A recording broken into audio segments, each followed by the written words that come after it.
നമസ്കാരം. ഇന്ന് നമ്മൾ കുറച്ചൊരു ആകാംക്ഷ നിറഞ്ഞൊരു വിഷയമാണ് സംസാരിക്കുന്നത്. റിയോ തത്സുക്കി എന്ന ഒരു ജാപ്പനീസ് മാംഗ ആർട്ടിസ്റ്റ്. അവരുടെ പ്രവചന സ്വപ്നങ്ങൾ. അതെ, പ്രത്യേകിച്ച് 2025 ജൂലൈ 5 ഒരു മഹാദുരന്തം വരുമെന്നുള്ള ഒരു പ്രവചനം. അത് ലോകം മുഴുവൻ വലിയ ചർച്ചയായ ഒരു കാര്യമാണ്. ശരിയാണ്. നമ്മുടെ കയ്യിലുള്ളത് പ്രധാനമായും അവരുടെ ഞാൻ കണ്ട ഭാവി എന്ന പുസ്തകത്തെക്കുറിച്ചുള്ള വിവരങ്ങളാണ്. പിന്നെ കുറച്ച് റിപ്പോർട്ടുകളും. അപ്പോ ഇതിന്റെ പിന്നിൽ എന്താണ്, എന്തുകൊണ്ട് ഇത് ഇത്ര വലിയ വാർത്തയായി, അതൊന്ന് നോക്കാം അല്ലേ? തീർച്ചയായും. കാരണം ശാസ്ത്രീയമായിട്ട് ഒരു തെളിവുമില്ലെങ്കിൽ പോലും ഇത്തരം കാര്യങ്ങൾ സമൂഹത്തിൽ ഒരു പേടിയും അതേസമയം ഭയങ്കര ആകാംക്ഷയും ഉണ്ടാക്കും. അതെങ്ങനെ സംഭവിക്കുന്നു എന്നത് ശ്രദ്ധേയമാണ്. ശരിയാണ്. ഒരു കലാകാരിയുടെ സ്വപ്നം ഇത്രയധികം ചർച്ചയാവുക എന്ന് പറഞ്ഞാൽ. അതെ. അപ്പോ ആരാണ് ഈ റിയോ തത്സുക്കി? 1954 യോക്കോഹാമയിൽ ജനിച്ചു. 75 മുതൽ മാങ്ക വരയ്ക്കുന്നുണ്ട്. പെൺകുട്ടികൾക്കുള്ള ഷോജോ മാങ്കകൾ. ഞാൻ കണ്ട ഭാവി എന്ന പുസ്തകം വഴിയാണ് പ്രശസ്തയാവുന്നത്. പക്ഷേ 2000 തൊട്ട് അത്ര പബ്ലിക് ആയിരുന്നില്ല. അല്ലായിരുന്നു. പിന്നെ 2021 ആ പുസ്തകം വീണ്ടും ഇറങ്ങിയപ്പോഴാണ് വീണ്ടും ശ്രദ്ധ നേടിയത്. അവരുടെ ഒരു പ്രത്യേകത, ഈ 1980കൾ മുതൽ ഒരു സ്വപ്ന ഡയറി സൂക്ഷിക്കുന്നുണ്ട്. ഓ, ഡയറിയോ? അതെ. എന്നിട്ട് 1999 ആ സ്വപ്നങ്ങളെ അടിസ്ഥാനമാക്കി ഒരു മാങ്ക പുസ്തകവും ഇറക്കി. അതത്ര സാധാരണ കാര്യമല്ല ഒരു മാങ്ക ആർട്ടിസ്റ്റ് ഇങ്ങനെ ചെയ്യുന്നത്. ശരിയാണ്. മുൻപും പലതും പ്രവചിച്ചിട്ടുണ്ടെന്ന് പറയുന്നുണ്ടല്ലോ. ഈ ഫ്രെഡി മെർക്കൂറിയുടെ മരണം. അത് പറയുന്നുണ്ട്. 1976 86 കണ്ട സ്വപ്നം സംഭവം 91. പിന്നെ 95 കോബെ ഭൂകമ്പം, അതും കൃത്യമായിരുന്നു. അതെ, അത് ജനുവരി 2, 1995 സ്വപ്നം കണ്ടു. സംഭവം ജനുവരി 17. 15 ദിവസം കഴിഞ്ഞെന്ന് ഡയറിയിൽ എഴുതിയിട്ടുണ്ട്. കോബെ പിളർന്നു എന്നൊക്കെ. ഓഹോ. പിന്നെ ഡയാന രാജകുമാരിയുടെ മരണവും. അതും ഒരു അത്ഭുതം പോലെയാണ് പറയുന്നത്. ഓഗസ്റ്റ് 31, 1992 സ്വപ്നം കണ്ടു. സംഭവം കൃത്യം 5 വർഷം കഴിഞ്ഞ് അതേ തീയതി ഓഗസ്റ്റ് 31, 1997 ഡയാന മരിച്ചോ എന്നാണത്രേ സ്വപ്നത്തിൽ കണ്ടത്. My God. പിന്നെ 2011 ജപ്പാൻ സുനാമി.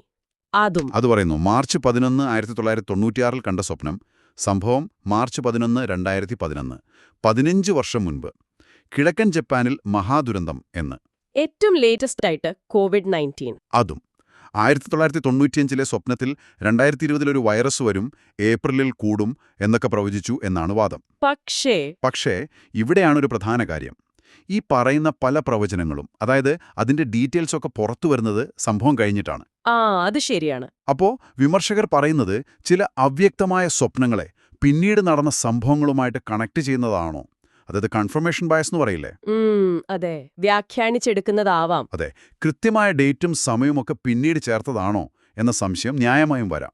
ശരിയാണ്.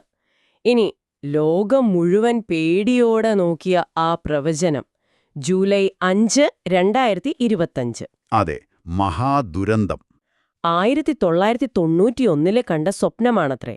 മാങ്കയിൽ കൃത്യമായിട്ട് ജൂലൈ 5, 2025 എന്നും ആ വലിയ അക്ഷരത്തിൽ ദൈസൈനാൻ മഹാദുരന്തം എന്നും എഴുതിയിട്ടുണ്ട്. കൂടെ ഒരു സ്ത്രീ കരഞ്ഞുകൊണ്ട് വേഗമൊഴിയൂ ദുരന്തം വരും എന്ന് പറയുന്ന ഒരു ചിത്രവും. എന്താണ് പ്രവചിക്കപ്പെടുന്ന ദുരന്തം?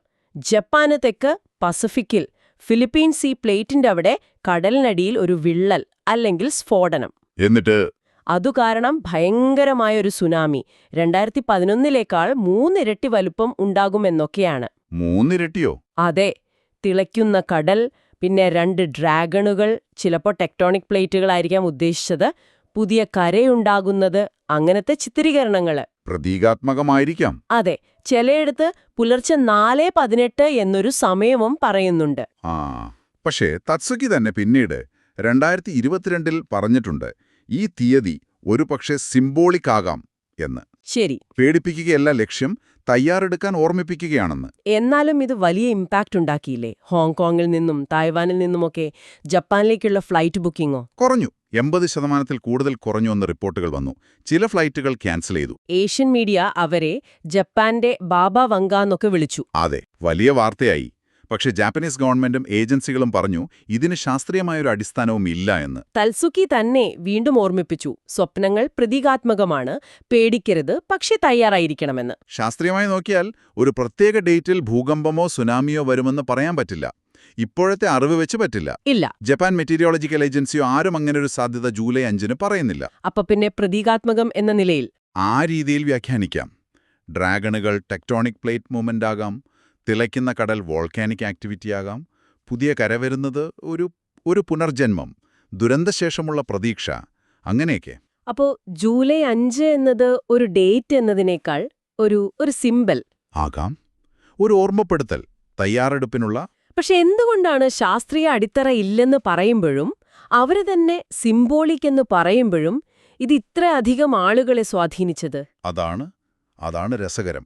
ഒരു കൃത്യമായ തീയതി, പിന്നെ മാംഗ പോലൊരു വിഷ്വൽ മീഡിയം. ശരിയാണ്, ചിത്രം കാണുമ്പോൾ. അതെ, ആ ചിത്രം. പിന്നെ ദുരന്തങ്ങളെക്കുറിച്ചുള്ള ഒരു സ്വാഭാവിക ഭയം എല്ലാവരിലുമുണ്ട്. ഇതെല്ലാം കൂടെ ചേർന്നപ്പോൾ അതൊരു വൈറൽ സംഭവം പോലെയായി. ഒഫീഷ്യൽ ഡിനയൽസിനോ പിന്നീടുള്ള വിശദീകരണങ്ങൾക്കോ അത് തടയാൻ പറ്റിയില്ല. അതെ, വാക്കുകളേക്കാൾ ശക്തിയുണ്ട് ചിലപ്പോൾ ചിത്രങ്ങൾക്ക്. തീർച്ചയായും. അപ്പൊ നമ്മളിന്ന് റിയോ തൽസുഗിയുടെ പ്രവചന സ്വപ്നങ്ങള്, പ്രത്യേകിച്ച് ആ ജൂലൈ 5 പ്രവചനം, അതിന്റെ ഒരു സോഷ്യൽ ഇമ്പാക്റ്റ്, സയന്റിഫിക് വശം, സിംബോളിക് വശം ഒക്കെയാണ് സംസാരിച്ചത്. അതെ, ഈ യാദൃച്ഛികത, പ്രവചനം, കൂട്ടായ ഭയം, ഇതൊക്കെ മനുഷ്യന്റെ മനസ്സിൽ എങ്ങനെയാണ് വർക്ക് ചെയ്യുന്നത് എന്നത് ശരിക്കും സങ്കീർണമാണ്. ഏത് വിവരം കിട്ടിയാലും അത് എത്ര അട്രാക്റ്റീവായി തോന്നിയാലും ഒന്ന് ക്രിട്ടിക്കലായിട്ട് നോക്കണമെന്നത് ഓർമ്മിപ്പിക്കുന്നു. തീർച്ചയായും. ഇനി കേൾക്കുന്ന നിങ്ങൾക്ക് ചിന്തിക്കാനൊരു ചോദ്യം വിടാം.